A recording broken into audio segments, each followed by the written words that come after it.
సద్య ఉక్తుల వేద్య రీతుల సద్య శంభునుగాంచేసాడండి. సద్య ఉక్తుల ఆ విసర్గ లోపిస్తుంది. లోప శాకల్యస్య అని సూత్రం ఏమిటి? లోప శాకల్యస్య.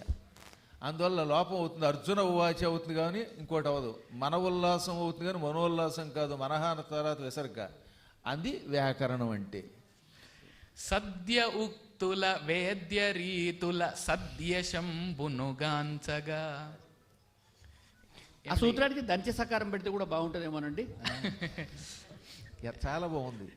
అలా ఎత్తుకున్నప్పుడు మాకు వ్యాకరణ సూత్రాలు వచ్చినప్పుడల్లా ఓహో అమ్మాయ మనవాడు అలా అలా ఎదుగుతున్నాడు. అయినా నాకంటే వెయిట్ ఉన్నవాడులేండి ఎప్పుడు. ఇందాక ఆరోవాడు బుద్ధు రాజే.